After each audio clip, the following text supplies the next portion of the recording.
Welcome back to our channel. நான் தான் உங்கள் ஃபேவரட் தமிழ் பேசி எப்படா எல்லா வீடியோ போடுவாங்கன்னு நம்ம சப்ஸ்கிரைபர்ஸ் எல்லாருமே வந்து பார்த்தீங்கன்னா வெயிட் பண்ணிட்டுருக்கோம். அதுக்கான நேரம் வந்துருச்சு. இந்த வீடியோ ஃபுல்லாக பாருங்கள். டேய், வெளியில் அக்னி வெயில் ஓவராக இருக்குன்னு உள்ள வந்தா நீ ரொம்ப பேசுகிற. என்ன லுக்கு? எல்லோரும் கோவப்படுற தெரியுது. நம்ம வளவள கொலன்னு பேசாமல் ஸ்ட்ரெயிட்டாக வந்து பார்த்தீங்கன்னா இந்த வீடியோக்குள்ளே போயிடலாம். வாங்க கைஸ் போகலாம்.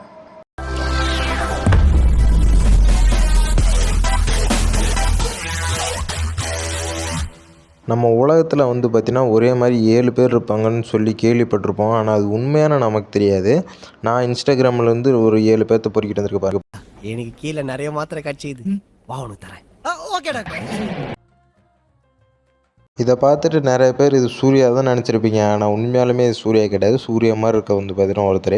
இவர் வந்து பார்த்தீங்கன்னா எந்த விதத்தில் சூர்யா மாதிரி இருக்காருன்னு பார்த்தீங்கன்னா மூக்கு வந்து பார்த்தீங்கன்னா முன்னாடி இருக்குது. அவர் பண்ணுற ரியாக்ஷன்லாம் அப்படி இருக்குது. ஆனால் உண்மையாலுமே இவர் சூர்யா கிடையாது.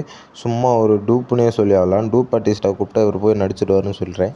அதுக்கப்புறம் வந்து பார்த்தீங்கன்னா இவர் இன்ஸ்டாவில் இவரோட அதாவது சூர்யாவோட ரீல்ஸு, சூர்யாவோட வாய்ஸு, சூர்யாவோட பாட்டு மட்டும்தான் வந்து பார்த்தீங்கன்னா போட்டு ரீல்ஸ் பண்ணுறாரு. இவருக்கு உள்ள மனசுக்குள்ளே யாரோ இப்போ வந்து சூர்யான்னு யாரோ நம்ப வச்சுருக்காங்க. அவர் பண்ணுற ரியாக்ஷன்லாம் வந்து பார்த்தீங்கன்னா கொஞ்சம் சிரிப்பாகவும் காமெடியாக தான் இருக்குது. நம்ம சூர்யாவை பார்த்தா என்ன நினைப்பாருன்னு நமக்கு சத்தியமாகவே தெரில. இந்த மாதிரி இருக்கவங்களாம் என்ன பண்ணுன்னு நமக்குமே தெரில. பாவம் பயபிள்ளைங்க இருந்துட்டு போகிறாங்க. அவங்க பாட்டு கொடுத்துருக்காங்க. கடவுள் கொடுத்த வரப்பிரசாதம் நினச்சா அவங்களும் வந்து பார்த்தீங்கன்னா ரீல்ஸ் போட்டு கிடக்குறாங்க. இப்படியுமே வந்து பார்த்தீங்கன்னா முன்னேறி ஏதாச்சும் சினிமாவில் சான்ஸ் கிடைக்குமா அப்படின்னு கேட்டிங்கன்னா ஒரு மயிருமே கிடைக்காது. இவங்க பண்ணுற ரீல்ஸுக்கெலாம் ஒரு மயிரும் கிடைக்காது. ஆனால் வந்து பார்த்தீங்கன்னா தொடர்ந்து இவங்கள சப்போர்ட் பண்ணிட்டே கிடப்பான். அடுத்து வந்து பார்த்தீங்கன்னா இதெல்லாம் நம்ம ரஜினி சார் பார்த்தாருன்னா மன உளைச்சலில் என்ன நிலைமைக்காக நமக்கே தெரில. இவர் ரஜினி மாதிரி இருந்தாலும் ஒரு மனுஷனுக்கு மூஞ்சி கால் அதாவது மீசை தாடி எல்லாமே வந்து பார்த்தீங்கன்னா ஒன்றா இருக்கலாம். ஆனால் இவருக்கு சொட்டையுமே வந்து பார்த்தீங்கன்னா ரஜினி மாதிரி தான் இருக்குது. இதை பார்த்தோன்னே எனக்கு சிரிப்பு வந்துருச்சு. அவர் மாதிரி ரியாக்ஷன் பார்த்தாலும் வாய் கோணையாகவே போகுது. ஏன் கோணையாக போகுதுன்னா ரஜினி சார் அப்படி தான் பேசுவாராம்மா. ரஜினி எப்படி இருப்பார் எனக்கு தெரியாதா? ரஜினி மாதிரிலாம் தம்முன்னு தூக்கி போட்டு நீ பிடிக்க முடியுமா? இவர் வயசுக்கு பெரியவர் தான் இருந்தாலுமே வந்து பார்த்திங்கன்னா கொஞ்சம் மரியாதை கொடுத்தா பேசணும். சொட்டையுமே வந்து பார்த்திங்கன்னா ரஜினி மாதிரியே இருக்குது. இது எங்கிட்டாச்சும் இவராக ஏற்படுத்திட்டாரா சொட்டையா அப்படின்னு கேள்விப்பட்டால் அவங்களுக்கு தெரிஞ்சால் மறக்காம கமெண்ட்டில் சொல்லுங்கள். இந்த மாதிரி இருக்கிறது தப்பு கிடையாது. ஆனால் வந்து பார்த்திங்கன்னா இந்த மாதிரி இருக்கிறனால அவங்களுக்கு தான் அசிங்கம்.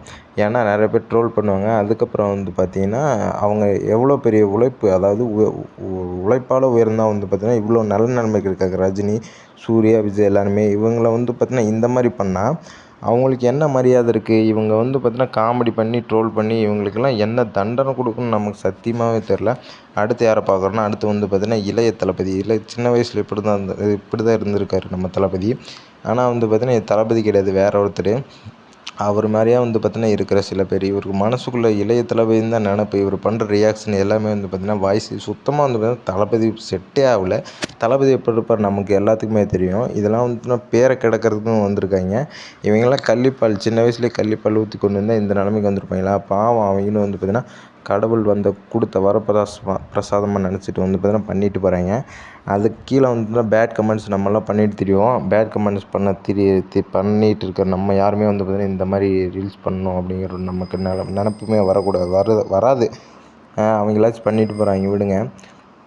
இவங்கெல்லாம் சத்தியமாக என்ன பண்ணுன்னு தெரியல. இதை வந்து பார்த்திங்கன்னா நம்ம தளபதி பார்க்கணும். தளபதி பார்த்தா எந்த மன உளைச்சலுக்கு போவார்னு நமக்கு தெரியவும் இல்லை.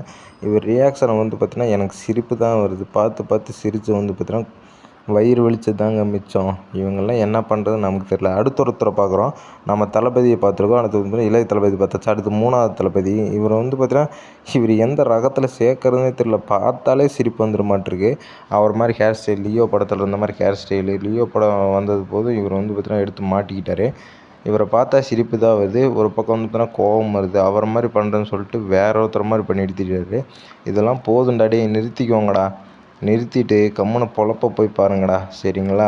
இதெல்லாம் போதும்டா, நிறுத்திக்கோங்கடா. இதை பண்ணி என்னடா யூஸ் ஆக போகுது உங்களுக்கு? ஃபேமஸ் ஆக போகிறீங்களா? அது ஒன்றுமே தெரியாது உங்களுக்கு. அவ்வளோதான், இதோட நிறுத்திக்கோங்க, சரிங்களா? இதுக்கப்புறம்லாம் இப்படிலாம் ஆரம்பிக்காதீங்க. இந்த வீடியோ வந்து பார்த்தீங்கன்னா ஃபுல்லாக முடிஞ்சிச்சு. என்னோடய இன்ஸ்டாகிராம் ஐடி வந்து கீழே தரேன். மறக்காமல் வந்து பார்த்தீங்கன்னா எல்லா ரீல்ஸுமே எனக்கு ஷேர் பண்ணுங்கள். பை கேஸ், அடுத்த ஒரு நாள் எப்படி சந்திப்போம். பை. தேங்க்ஸ் ஃபார் வாட்சிங்.